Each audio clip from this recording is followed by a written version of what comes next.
we shall continue our discussion on computational problems and mathematical models.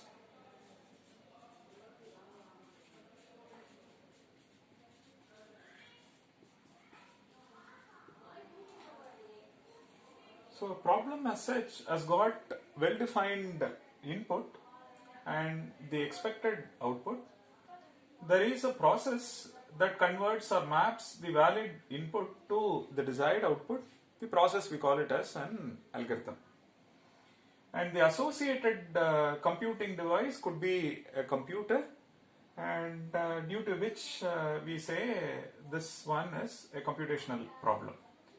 And the computational problem refers to the underlying computational model, and when you realize it, for example, computer could be one such realization. Often when we look at computational problems, we can broadly classify them under the following categories. One is the set of decision problems. For example, search is one such problem.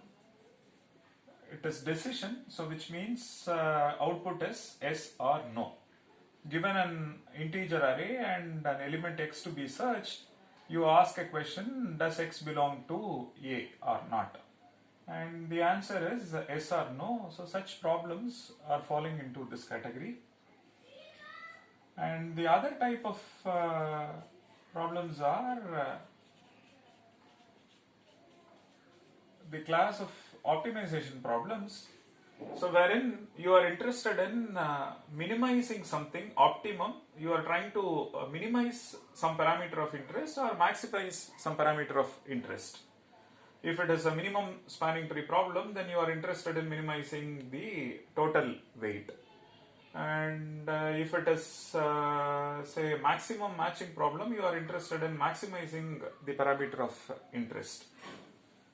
Then we also look at something called enumeration problems.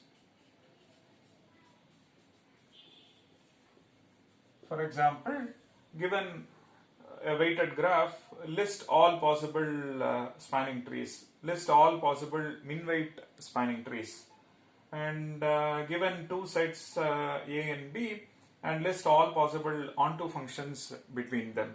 And such questions are falling into this category. Then we have something like subset problems. You are given an integer array or a set of numbers. You ask for a subset satisfying some property. For example, I may ask for a subset, say whose sum is k, where k is an integer.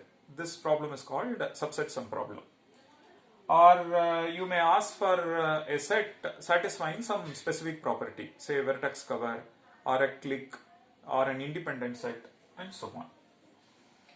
And there are other problems like membership testing. Membership testing is also falling into decision. Just for clarity purpose, I am separating it out.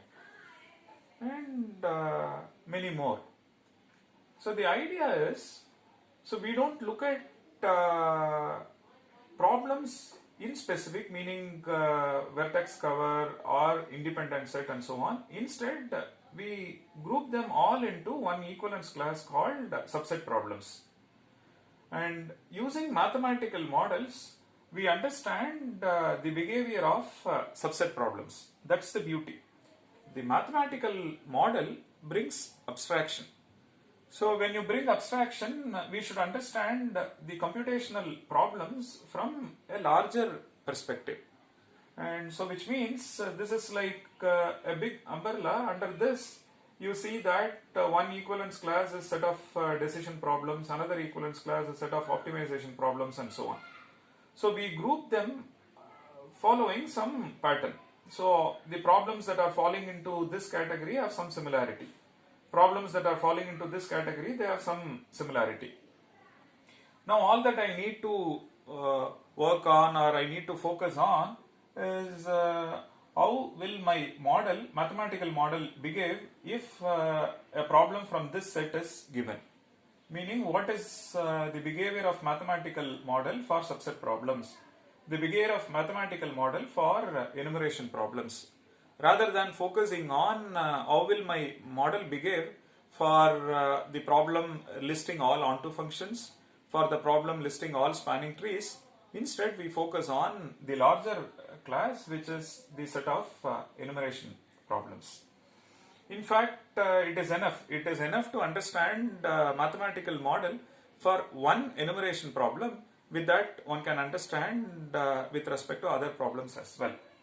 Which is why we are classifying this bigger set into the set of equivalence classes.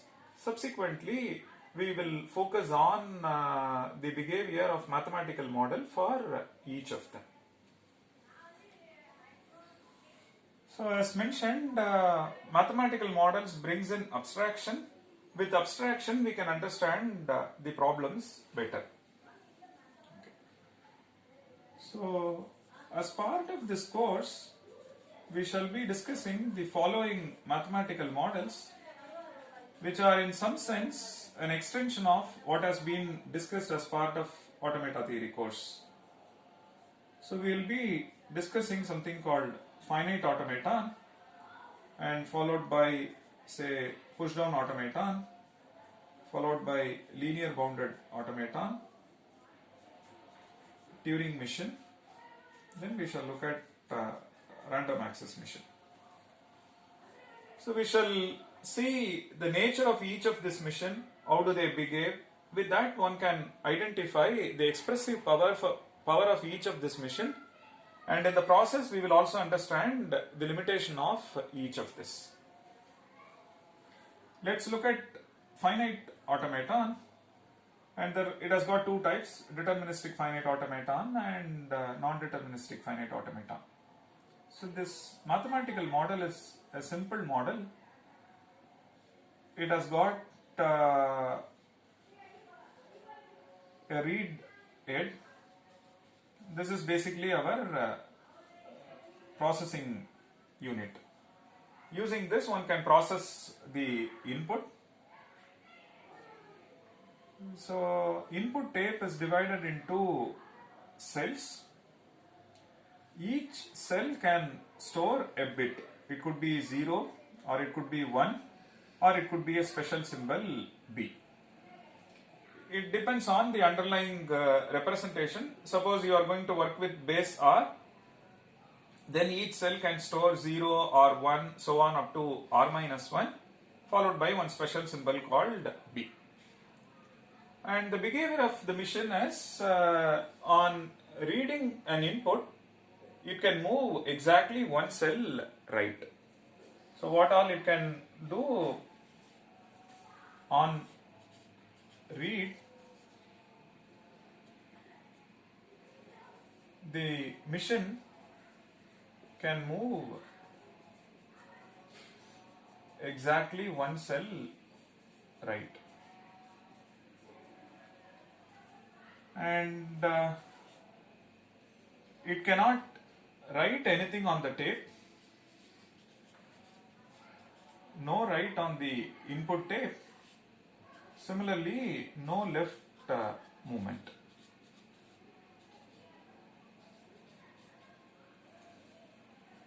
The tape is, left end is fixed, right end is not, so you can keep moving. This portion is actually performing. It is like a central processing unit. It can read, move one cell right. So this has got the power using which you can control the input tape. Now, this is my mission. Now we ask what is the computational power? What is the computational power of this computing device? What all it can compute, and what can be computed, what cannot be computed. That is the question that we are interested in when we say what is the computational power of finite automata. In an attempt to understand the computational power, we also bring out the limitations of this mission. So we have seen that something like language is a power n, where n greater than or equal to 1. Yes, we can do a power n, b power m, n comma m is greater than or equal to 1, we can do. But things like this cannot be done.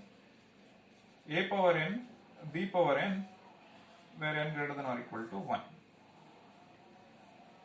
So this cannot be accepted by finite automaton, and we know that there is a famous lemma called pumping lemma, using which one can establish that this cannot be accepted by any finite automaton. Most importantly, what are these problems? That's our focus, right? As I said, I am not interested in specific problem like a power n or a power n, b power n and things like that. So if you look at all of this, you have a set of strings. You wish to know whether the set is accepted by the finite automaton or not. So all of this are falling into membership testing.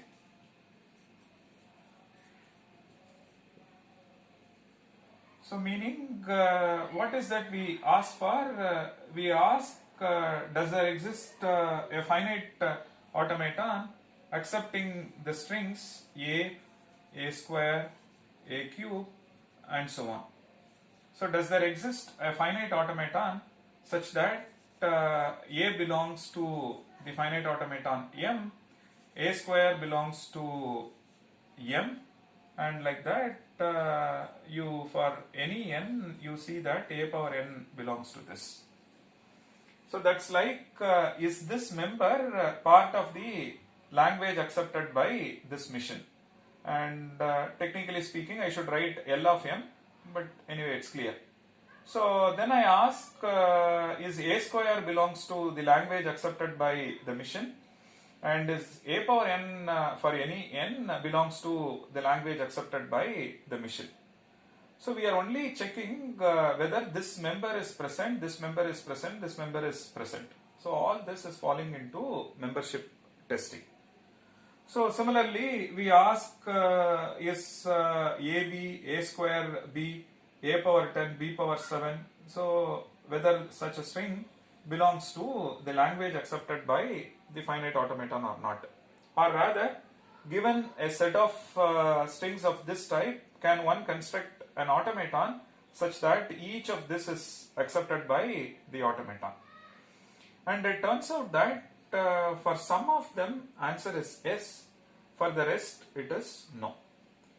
So essentially, what the problems that you have seen as part of automata theory and under the banner finite automaton, they are all falling into the equivalence class membership testing.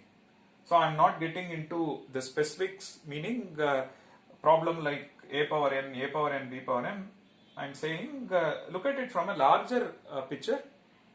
So the what is accepted by the finite automaton is a set of strings, and meaning you ask whether the first string is accepted by the automaton, second string is accepted by third string, and so on.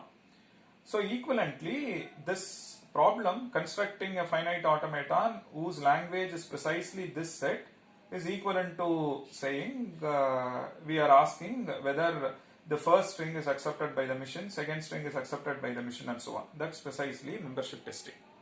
For all case studies under the banner finite automaton, you see that this property is true, which means the problems that are accepted by finite automaton or problems for which one can construct finite automaton, they are all falling into membership testing. Now I am interested in knowing, and can I construct finite automaton for subset problems? Can I construct finite automaton for enumeration problems? Or are there problems in membership testing for which no finite automaton exists? Answer is yes. For example, this is also a membership testing. A square, B square, and so on. So this is also a membership testing, and it turns out that there is no finite automaton accepting this set or this language. So there is a limitation to finite automaton. Supposing, and why did we start with this restricted mission?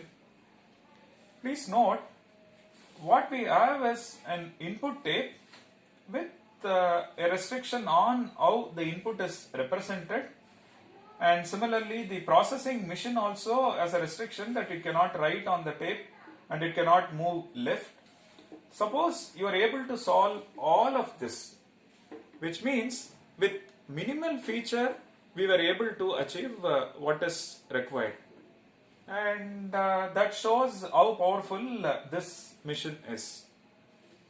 On the other side, when we start with a mission having a minimal configuration, we get to understand the limitation as well. For example, now we know this one falling into membership testing, but no FA exists. Now we wish to know what more I should add or what power I should add to finite automaton so that A power n, B power n can be accepted. So that is our focus, which we shall discuss next.